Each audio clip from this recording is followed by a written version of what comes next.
People come to CNET to explore technology. I think a lot of you saw my previous presentation. I'm going to talk kind of fast because I don't know how to go back. Because we don't have a lot of time. But this slide sort of illustrates what our personal need was. Everybody's need is going to be different. You might be on a homegrown system like Preston is right now and looking to move to a new ESP. You might be on a current ESP that's not meeting your goals.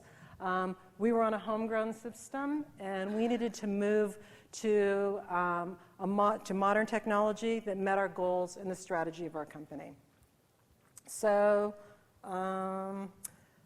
what do you need to do? So you need to be able to justify your investment, right? And so in order to do that, there's sort of three things you need to kick it off.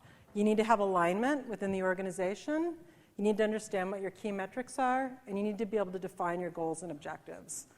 And I want to call out the alignment piece because that's really, really important. If you're not aligned across your organization, and if people don't really understand the value or the role that email plays in your business, you're going to have a hard time getting that investment. So in some cases, this might be the major place that you start, is communicating that out.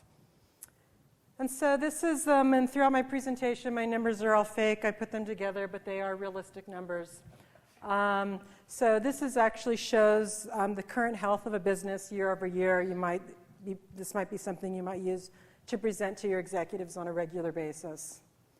So you may have a business that's really healthy and growing, or you might have a business that's declining and you need to reinvest. So either way, you probably need some sort of a new ESP, right?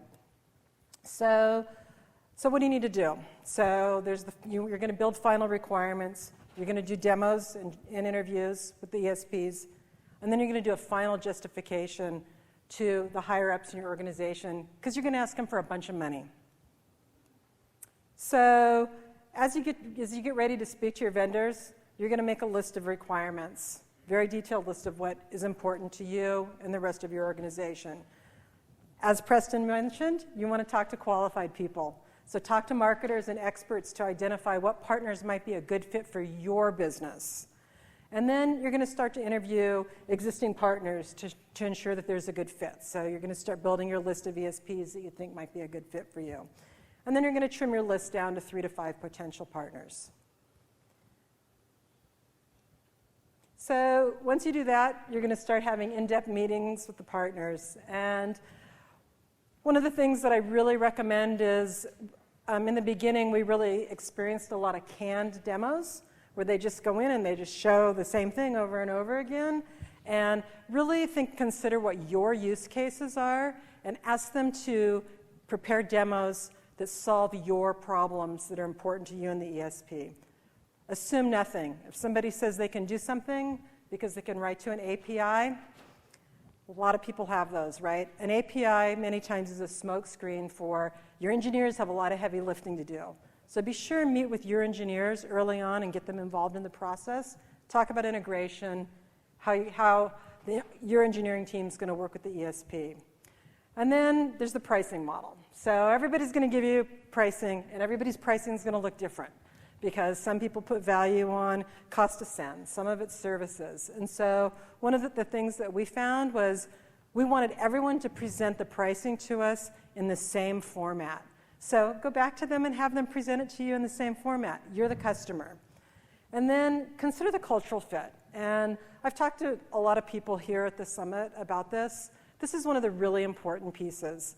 A lot of us license third-party technology, and it might be a technology that you license, you integrate it into your site or whatever, and you never talk to the partner again. When you're working with an ESP, you are building a long-term relationship. So if the relationship process of the courting, it's kind of like, I consider this like dating. You get to learn a lot about people, and then you decide who you're going to stay with and who you're not. So if you're not getting along and the relationship doesn't feel good, it's probably not going to be a good cultural fit for you going forward.